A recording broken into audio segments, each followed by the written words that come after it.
Hey guys, അപ്പോൾ ഇന്ന് ഞാൻ നിങ്ങൾക്ക് വേണ്ടി കൊണ്ടുവന്നിരിക്കുന്ന മൂവി 2025 ഒരു സൈക്കോ ത്രില്ലർ മൂവിയായിട്ട് പുറത്തിറങ്ങിയ ഡേഞ്ചറസ് അനിമൽസ് എന്ന് പറഞ്ഞൊരു മൂവിയാണ് നമ്മളിന്ന് എക്സ്പ്ലെയിൻ ചെയ്യാൻ പോകുന്നത്.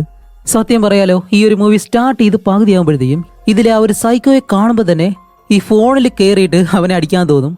അതുപോലൊരു കഥാപാത്രത്തെയാണ് അവൻ ചെയ്തു വെച്ചേക്കുന്നത്.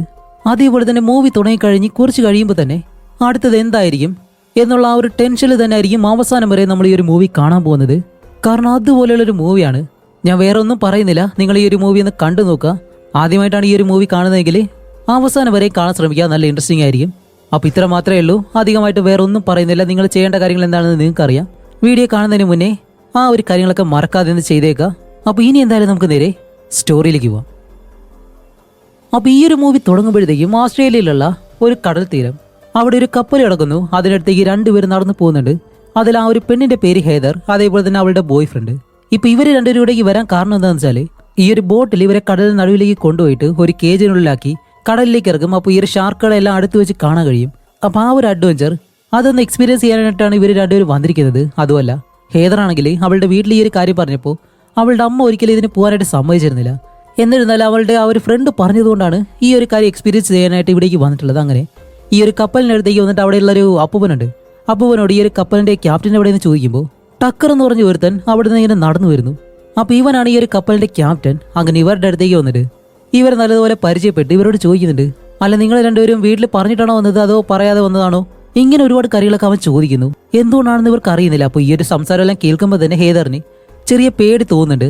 പക്ഷെ തന്റെ ഫ്രണ്ട് പറഞ്ഞതുകൊണ്ട് വേറെ ഒന്നും ചെയ്യാൻ കഴിയത്തില്ലല്ലോ. അങ്ങനെ അത് കഴിഞ്ഞ് ഇവരെ രണ്ടുപേരെയും കൂട്ടി ടക്കർ എന്ന് പറഞ്ഞ ഒരുത്തൻ ആ ഒരു കപ്പലിൽ ഇവരെയും കൊണ്ട് ആ ഒരു കടലിലേക്ക് പോവാണ്. പോകുന്ന സമയത്താണ് അവനെ പറ്റിയുള്ള കാര്യങ്ങൾ പറയുന്നത്. കുട്ടിക്കാലത്ത് അവനെ ഒരു സ്രാവം കൊണ്ട് കടിച്ചിരുന്നു.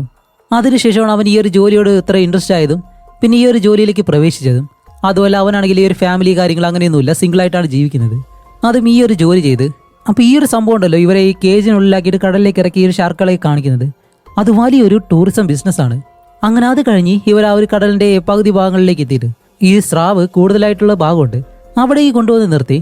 ഇപ്പൊ ഹേദറും അവളുടെ ഫ്രണ്ടും ഈ ഒരു കേജിലേക്ക് ഇറങ്ങാനായിട്ട് റെഡി ആവുകയാണ്. അപ്പോൾ ഹേദറിന് നല്ല പേടിയുണ്ട്. അപ്പോൾ ആ ഒരു ഫ്രണ്ട് അവളെ സമാധാനിപ്പിച്ച് ഓക്കെ കുഴപ്പമൊന്നും ഉണ്ടാകത്തില്ല എന്ന് പറഞ്ഞ് ഇവർ ആ ഒരു കേജിലേക്ക് കയറാൻ വരുമ്പോഴത്തേക്കും ടക്കർ പറയുന്നുണ്ട് നല്ലൊരു എക്സ്പീരിയൻസ് ആയിരിക്കും, എന്തായാലും പോയിട്ട് പോകാന്ന് പറഞ്ഞ് രണ്ടുപേരും ആ ഒരു കേജിലേക്ക് ഇറങ്ങുന്നു. എന്നിട്ട് ആ ഒരു കേജ് ഇപ്പോൾ വെള്ളത്തിനടിയിലേക്ക് താഴ്ന്നു പോകുന്നതും വെള്ളത്തിനടിയിലെത്തുമ്പോൾ ഈ ഒരു സ്രാവുകളെല്ലാം കാണുമ്പോഴത്തേക്കും ഹേദറിന് നല്ല പേടിയാവുന്നുണ്ട്. അവളാകെ ടെൻഷനായിട്ട് ഇപ്പോൾ നല്ല രീതിയിൽ ആ ഒരു ഓക്സിജൻ ഉണ്ടല്ലോ അത് കൂടുതലായിട്ട് എടുക്കാൻ തുടങ്ങും. അപ്പോഴേക്കും അവളുടെ ഫ്രണ്ട് അടുത്തേക്ക് വന്നിട്ട് ഹേ സമാധാനപ്പെടും എന്നെല്ലാം പറഞ്ഞ് അവളെ ഒന്ന് സമാധാനപ്പെടുത്തി നേരെ ഈ ഒരു സ്രാവുകളെല്ലാം ഇപ്പൊ കാണിച്ചു കൊടുക്കാണ്. അപ്പോഴേക്കാണ് അവൾ നല്ല രീതിയിൽ ആ ഒരു സ്രാവുകളെല്ലാം കാണുന്നത്. അത്രയും ഭംഗിയുണ്ട് കാണാനായിട്ട്. അങ്ങനെ അതെല്ലാം കണ്ടതിന് ശേഷം ഇവർ രണ്ടുപേരും വീണ്ടും തിരിച്ച് മുകളിലേക്ക് തന്നെ വരികയാണ്. അങ്ങനെ മുകളിലേക്ക് വരുമ്പോൾ ടക്കർ ഇവരെ രണ്ടുപേരും മുകളിലേക്ക് കയറ്റുന്നു. രണ്ടുപേരും പറയുന്നുണ്ട് ഹേയ് നല്ലൊരു എക്സ്പീരിയൻസ് ആയിരുന്നു, നല്ല രസമായിരുന്നു എന്നെല്ലാം പറഞ്ഞ് ഈ ഒരു കപ്പലിലേക്ക് കയറുമ്പോഴത്തേക്കും ടക്കർ ആ ഒരു ഫ്രണ്ടിന്റെ അടുത്ത് സംസാരിച്ച് നിന്ന് പെട്ടെന്നൊരു കത്തിയെടുത്ത് അവന്റെ നെഞ്ചിലേക്കും കഴുത്തിലേക്കും മാറി മാറി ഇങ്ങനെ കുത്തും. എന്നിട്ട് അവനെ തള്ളി ഈ ഒരു വെള്ളത്തിലേക്ക് ഇടുന്നതും ഇത് നമ്മുടെ ഹേദർ ഒരിക്കലും പ്രതീക്ഷിച്ചിരുന്നില്ല. അവൾ ഈ ഒരു കാര്യം കണ്ട് ആലറി വിളിക്കുമ്പോൾ ഈ ഒരു മൂവിയുടെ ടൈറ്റിൽ എഴുതി കാണിക്കുകയാണ്. അങ്ങനെ അത് കഴിഞ്ഞ അടുത്ത സീനിൽ കാണിക്കുന്നത് നമ്മുടെ ഈ മൂവിയിലെ ഹീറോയിനായിട്ടുള്ള സെയ്ഫറിനെയാണ്. ഇപ്പോൾ സെയ്ഫറിനെ പറ്റി പറയുകയാണെങ്കിൽ അവളും ഓസ്ട്രേലിയയിലെ ഈ ഒരു കടൽ തീരത്താണ് താമസിക്കുന്നത്. കാരണം വേറെ ഒന്നുമല്ല, അവൾക്ക് ഈ ഒരു സർഫിംഗ് എന്ന് പറഞ്ഞാൽ അത്ര ഇഷ്ടമാണ്. അതുപോലെ സെയ്ഫർ ആണെങ്കിൽ ഈ ഒരു രാജ്യത്തുള്ള ആളല്ല, അവൾ ഈ ഒരു രാജ്യത്ത് വന്ന് താമസിക്കുകയാണ്. അതുകൊണ്ട് തന്നെ ഈ ഒരു സ്ഥലത്ത് അവളുടെ ഫാമിലിയോ മറ്റു കാര്യങ്ങളോ ആരുമില്ല, അവൾ ഒറ്റയ്ക്കാണ് ജീവിക്കുന്നത്. അതുമല്ല അവൾക്കൊരു വാൻ ഉണ്ട്, ആ ഒരു വാനിലാണ് അവളുടെ താമസവും കാര്യങ്ങളെല്ലാം. അതുകൊണ്ട് തന്നെ എപ്പോഴും ഈ ഒരു കടൽക്കരയിൽ തന്നെ കാണും. എന്നിട്ട് സർഫിങ് ഈ ഒരു കാര്യങ്ങളൊക്കെ ആയിട്ട് ഇങ്ങനെ പോകുന്നു. അതുപോലെ അവൾ ഇടയ്ക്കിടയ്ക്ക് സാധനങ്ങളൊക്കെ വാങ്ങിയായിട്ട് സൂപ്പർ മാർക്കറ്റിലേക്ക് പോകും. പക്ഷെ അവിടെ ചെന്ന് കഴിഞ്ഞാൽ അവളുടെ കയ്യിൽ എപ്പോഴും പണം ഉണ്ടാകത്തില്ല. അതുകൊണ്ട് തന്നെ ചില സമയത്ത് അവൾ സാധനങ്ങളെല്ലാം മോഷ്ടിക്കും. അങ്ങനെ ഒരു സാധനം മോഷ്ടിച്ച് അവൾ വെളിയിലേക്ക് വരുമ്പോഴത്തേക്കാണ് അതിനകത്ത് മോസസ് എന്ന് പറഞ്ഞൊരു പയ്യനുണ്ടായിരുന്നു. അവൻ ഈ ഒരു കാര്യം കാണും. എന്നിട്ട് വെളിയിലേക്ക് വന്ന് അവൾ ഈ മോഷ്ടിച്ച സാധനം എടുക്കുമ്പോഴത്തേക്ക് അവൻ പറയും ഹേയ് നീ എന്താ മോഷ്ടിച്ചതെന്ന് ഞാൻ കണ്ടു, ഇതിപ്പോൾ വേറെ ആരോടും ഞാൻ പറയണ്ടെന്നുണ്ടെങ്കിൽ നീ എനിക്കൊരു സഹായം ചെയ്യണമെന്ന് പറയുമ്പോൾ അവൾ പെട്ടെന്ന് നിന്നെ കണ്ടിട്ട് തന്നെ ഒരു പണക്കാര വീട്ടിലെ പയ്യനാന്ന് തോന്നുന്നു. അല്ലെ നിനക്കെന്ത് സഹായം എന്നിൽ നിന്ന് വേണ്ടതെന്ന് ചോദിക്കുമ്പോൾ വേറെ ഒന്നുമില്ല, എൻ്റെ അമ്മയുടെ കാറ് വർക്കാവുന്നില്ല, അമ്മയുടെ ഓഫീസിലാണ് ആ ഒരു കാർ കിടക്കുന്നത്, അതുകൊണ്ട് എനിക്ക് അവിടെ വരെ ഒന്ന് പോകേണ്ട ആവശ്യമുണ്ട്, ഞാനിപ്പോൾ നോക്കിയിട്ട് വേറെ വണ്ടിയൊന്നും എനിക്ക് കിട്ടിയില്ല, നിനക്ക് എന്നെ അവിടെ ഒന്ന് ആക്കാൻ കഴിയുമോ എന്നിങ്ങനെ ചോദിക്കുമ്പോൾ അവൾ ഓക്കെ പറഞ്ഞിട്ട് ഈ പാവനെ കൊണ്ട് നേരെ അവരുടെ അമ്മയുടെ ഓഫീസിലേക്ക് പോവാണ്. അങ്ങനെ പോകുന്ന വഴിക്ക് ഇവർ രണ്ടുപേരും ഒരുപാട് കാര്യങ്ങൾ സംസാരിക്കുമ്പോൾ തന്നെ മോസസ് കുറച്ച് നല്ല ആളാണെന്ന് അവൾക്ക് മനസ്സിലായി. അങ്ങനെ അത് കഴിഞ്ഞ് ഇവർ രണ്ടുപേരും അവന്റെ അമ്മയുടെ ആ ഒരു ഓഫീസിലേക്ക് വരുന്നു. അതേപോലെ തന്നെ ആ ഒരു കാർ അവൻ റെഡിയാക്കുന്നുണ്ട്. അങ്ങനെ അതെല്ലാം കഴിഞ്ഞ് ഇവർ വീണ്ടും കുറച്ചുകൂടി പേഴ്സണൽ ആയിട്ടുള്ള കാര്യങ്ങളെല്ലാം സംസാരിക്കുമ്പോൾ മോസസിന്റെ അമ്മ ഒരു ബിസിനസ് നടത്താണ്. അതുമല്ല അവനാണെങ്കിൽ അത്യാവശ്യം പണമുള്ള ഒരു വീട്ടിലെ പയ്യൻ തന്നെയാണ്. അവന് സ്വന്തമായിട്ട് വീടും കാര്യങ്ങളൊക്കെ ഉണ്ട്. അതുകൊണ്ട് തന്നെ മോസസ് നമ്മുടെ ഹീറോയിനെ അന്ന് രാത്രി വീട്ടിലേക്ക് ക്ഷണിക്കും. നമുക്ക് ഫുഡെല്ലാം കഴിക്കാം, താല്പര്യം ഉണ്ടെങ്കിൽ വരാൻ പറയുമ്പോൾ മോസസ് എന്തായാലും നല്ലൊരു പയ്യനാണെന്ന് അവൾക്ക് അറിയാലോ. അതുകൊണ്ട് തന്നെ അവൾ പോകാനായിട്ട് തയ്യാറായിട്ട് അന്ന് രാത്രി ഇവര് രണ്ടുപേരും ആദ്യം ആ ഒരു വാനിൽ കണ്ടുമുട്ടുകയാണ്. അപ്പൊ അവിടെ ചെല്ലുമ്പോഴത്തേക്കും ഈ ഒരു കണ്ടുമുട്ടൽ മാത്രമല്ല പല കാര്യങ്ങളും അതിനകത്ത് നടക്കുന്നുണ്ട്. അങ്ങനെ അതെല്ലാം കഴിഞ്ഞിട്ട് ഇവർ രണ്ടുപേരും മോസസിന്റെ വീട്ടിലേക്ക് പോകും. അവിടെ ചെന്ന് കുറെ നേരം സമയം സ്പെൻഡ് ചെയ്തിട്ട് ഇപ്പൊ മോസസ് അവൾക്ക് ഫുഡ് എടുക്കാനായിട്ട് കിച്ചണിലേക്ക് പോയി ആ ഒരു ഫുഡ് എടുത്ത് തിരിച്ചു വരുമ്പോഴത്തേക്കും അവളെ അവിടെ കാണുന്നില്ല. അവളുടെ വാനും അവിടെ ഇല്ല. അവൾ എവിടെ പോയി എന്ന് കാണിക്കുമ്പോഴത്തേക്കാണ് നമ്മുടെ സേഫർ നേരെ ആ ഒരു കടൽ തീരത്തേക്കാണ് അവൾ പോയിട്ടുള്ളത്. അങ്ങനെ വാൻ കൊണ്ടുവന്ന് അവിടെ നിർത്തി. അപ്പോൾ സേഫർ ഇവിടേക്ക് വരാൻ കാരണം എന്താണെന്ന് വെച്ചാൽ അടുത്ത ദിവസം തന്നെ അവൾക്ക് ആ ഒരു സർഫിങ് ചെയ്യാൻ വേണ്ടിയിട്ടാണ്. അങ്ങനെ അവളുടെ വണ്ടിയിലുള്ള എന്തോ ഒരു പെട്ടി തുറക്കാനായിട്ട് അവൾ ആ ഒരു പെട്ടി എടുത്ത് കയ്യിലേക്ക് വെക്കുമ്പോൾ അതിന്റെ കീ മിസ്സായിപ്പോയി. വേറെ ഒന്നുമല്ല, നമ്മുടെ മോസസിന്റെ വീട്ടിലായിപ്പോയി അത്. അതുകൊണ്ട് തന്നെ ഈ ഒരു പെട്ടി തുറക്കാനായിട്ട് എന്തെങ്കിലും ഒരു കാര്യങ്ങൾ ഇങ്ങനെ നോക്കുമ്പോഴത്തേക്കാണ് കുറെ ദൂരെയായിട്ട് ഒരു ട്രക്ക് ഇങ്ങനെ നടക്കുന്നു. അങ്ങനെ അവൾ നടന്ന ആ ഒരു വണ്ടിയുടെ അടുത്തേക്ക് ചെന്നിട്ട് അതിനകത്ത് എന്തെങ്കിലും ടൂളോ കാര്യങ്ങളോ ഉണ്ടോ എന്ന് ഇങ്ങനെ നോക്കുമ്പോഴത്തേക്കും അവിടേക്ക് ഒരാൾ വരികയാണ്. ഇത് വേറെ ആരുമല്ല, ടക്കർ എന്ന് പറഞ്ഞിട്ട് ആ ഒരു സൈക്കോ. ഈ പാവം വന്ന് സാധാരണ രീതിയിൽ ഹേയ് മേഡം നിങ്ങൾ എന്താ ചെയ്യുന്നതെന്ന് ചോദിക്കുമ്പോൾ സേഫർ ആദ്യം പേടിച്ചു പോകും. എന്നിരുന്നാലും അവൾ പറയും ഇല്ല എനിക്കൊരു ടൂള് വേണമെന്ന് പറയുമ്പോൾ അവൻ പറയും ഓക്കെ നിങ്ങളത് എടുത്തോന്ന് സാധാരണ രീതിയിൽ തന്നെ പറയുമ്പോൾ നമ്മുടെ സേഫർ ആ ഒരു ടൂളും എടുത്ത് അവൾ തിരിച്ച് ആ ഒരു വാനിനടുത്തേക്ക് വരികയാണ്. അങ്ങനെ വരുമ്പോഴത്തേക്കാണ് അവളുടെ ഫോണിൽ എന്തോ ഒരു മെസ്സേജ് വന്നേക്കുന്നു. എടുത്ത് നോക്കുമ്പോൾ അത് മോസസ് അയച്ചതാണ്. ഏയ് നീ എന്താ പറയാതെ പെട്ടെന്ന് വീട്ടിൽ നിന്ന് ഇവിടേക്ക് വന്നേ എന്നുള്ള രീതിയിൽ ആ ഒരു മെസ്സേജ് അയക്കുന്നത്. ഇപ്പോൾ സേഫർ പറയുന്നത് എന്താണെന്ന് വെച്ചാൽ അപ്പോൾ സേഫർ അതിന് മറുപടി കൊടുക്കുന്നത് എന്താണെന്ന് വെച്ചാൽ വേറെ ഒന്നുമല്ല, കുറേ നാളായിട്ടാണ് കുറച്ച് സന്തോഷമായിട്ടിരുന്നത്. ആ ഒരു എക്സൈറ്റ്മെന്റിൽ അത് കുറച്ച് കൂടുതലാണോ എന്നുള്ള തോന്നൽ വന്നപ്പോഴത്തേക്കാണ് ഞാൻ അവിടെ നിന്ന് വെളിയിലേക്ക് ഇറങ്ങിയത്. എന്തായാലും ഞാൻ വേറെ എവിടെ പോയിട്ടില്ല, ഇവിടെ ഈ ഒരു കടൽ തീരത്ത് തന്നെയുണ്ട്. നാളെ എന്തായാലും നമുക്ക് മീറ്റ് ചെയ്യാം, നീ ഇവിടേക്ക് വാ, നമുക്ക് സർഫിങ് ചെയ്യാന്നെല്ലാം പറഞ്ഞ് അവൻ ആ ഒരു റിപ്ലൈ കൊടുത്ത് ഫോൺ അവിടെ വെക്കുന്ന ആ ഒരു സമയത്ത് പെട്ടെന്ന് അവളുടെ മുഖത്തേക്ക് ആരോ ഒരാൾ കവറിട്ട് മൂടുന്നു. ആരോ ഒരാൾ തുണി കൊണ്ടിങ്ങനെ മൂടുകയാണ്. വേറെ ആരാണ്? നമ്മുടെ ടക്കർ. എന്നിട്ട് അവളുടെ കഴുത്ത് പിടിച്ച് നല്ലതുപോലെ ഇങ്ങനെ ഞെരിക്കുമ്പോഴത്തേക്കും അവളുടെ ബോധം പോയി താഴെ വീഴുന്നതും അവളെ എടുത്ത് അവന്റെ ആ ഒരു ട്രക്കിലേക്ക് എടുത്തിട്ടിട്ട് അവനൊന്നും അറിയാത്തതുപോലെ വണ്ടിയും എടുത്ത് അവിടെ നിന്ന് അങ്ങ് പോവാണ്. ഇപ്പൊ അത് കഴിഞ്ഞ അടുത്ത ദിവസം നമ്മുടെ സേഫർ കണ്ണു തുറക്കുമ്പോൾ ഈ കടലിന് നടുവിലായിട്ട് ടക്കറിന്റെ ആ ഒരു ബോട്ടുണ്ടല്ലോ അതിനുള്ളിൽ അവളെ കെട്ടിയിട്ടേക്കുന്നു. അതുപോലെ അവൾ കിടക്കുന്ന ആ ഒരു റൂമിന്റെ അടുത്ത് മറ്റൊരു ബെഡുണ്ട്. അതില് ഹേദർ എന്ന് പറഞ്ഞിട്ട് ഇവൻ സ്റ്റാർട്ടിങ്ങിൽ പിടിച്ചുള്ള ഒരു പെണ്ണ്, ആ ഒരു പെണ്ണിനെ കെട്ടിയിട്ടേക്കാണ്. അതേസമയം ഇവിടെ കാണിക്കുമ്പോൾ മോസസ് സേഫറിനെ അന്വേഷിച്ച് ഈ ഒരു കടൽ തീർത്ത് വരുമ്പോഴത്തേക്കും അവളുടെ വണ്ടി മാത്രം അവിടെ കിടപ്പുണ്ട്. പക്ഷെ അവളെ കാണുന്നില്ല. ചേട്ടാ ഇവിടെ എവിടെ പോയെന്നും പറഞ്ഞിട്ട് ആ ഒരു വണ്ടിയുടെ ഡോറെല്ലാം തുറന്ന് നോക്കുമ്പോൾ അവളുടെ ഫോണും താഴെ തന്നെ കിടക്കാണ്. അതേസമയം ഇവിടെ നമ്മുടെ ഹേദർ സൈഫറിനോട് പറയും നീ എന്ത് ചെയ്തിട്ട് കാര്യമില്ല, ടെൻഷൻ ആവണ്ട, കാരണം നമ്മളിപ്പോൾ കടലിന് നടുവിലാണ്, എന്ത് ചെയ്താലും നമുക്ക് ഇവിടുന്ന് രക്ഷപ്പെടാൻ കഴിയത്തില്ല എന്ന് പറയുമ്പോൾ സേഫറാണെങ്കിൽ ഈ ഒരു കാര്യം ഒന്നും കേൾക്കാതെ അവൾ പെട്ടെന്ന് അലറി വിളിച്ച് പ്ലീസ് ഹെൽപ്പ് ഹെൽപ്പ് എന്നല്ല ഇങ്ങനെ പറയാണ്. ഇപ്പോൾ വെളിയിൽ കാണിക്കുമ്പോഴത്തേക്കാണ് ഈ ഒരു കപ്പല്, ഞാൻ ഇടയ്ക്കിടയ്ക്ക് ബോട്ട് എന്ന് പറയുന്നത് കൊണ്ട് ഒന്നും തോന്നരുത്, ഇത് കപ്പലാണ്. ഇപ്പൊ ആ ഒരു കപ്പല് നടുക്കടലിൽ നിൽക്കുകയാണ്. അവിടെ എത്ര അലറി വിളിച്ചാലും ആരും കേൾക്കാൻ പോകുന്നില്ല. അതേസമയം മുകളിലാണെങ്കിലോ ടക്കർ എന്തോ ഒരു കാര്യം കണ്ടിട്ട് നല്ല ഹാപ്പി ആയിട്ടിരുന്ന് ഫുഡ് കഴിക്കുന്നു. അങ്ങനെ ഉള്ളിൽ നമ്മുടെ സേഫർ അവൾ ഇട്ടേക്കുന്ന ആ ഒരു വിലങ്ങുണ്ടല്ലോ അത് ഊരി പോകാനായിട്ട് പല കാര്യങ്ങളും ചെയ്യുന്നുണ്ട്, നടക്കുന്നില്ല. അങ്ങനെ അവൾ നോക്കുമ്പോഴത്തേക്കാണ് അവളെ കിടത്തിയിരിക്കുന്ന ആ ഒരു ബെഡിന് അടുത്തായിട്ട് ആരും ഒരാൾ അവളുടെ പേര് ചുമരിൽ എഴുതി വെച്ചിട്ടുണ്ട്. അപ്പോഴാണ് നമുക്കൊരു കാര്യം മനസ്സിലാവുന്നത്, ഈ ടക്കർ ഇവർക്ക് മുന്നേയും ഇതുപോലെ വേറെ ഏതോ ഒരു പെണ്ണെ ഇവിടെ കൊണ്ടുവന്ന് കെട്ടിയിട്ടിട്ടുണ്ട്.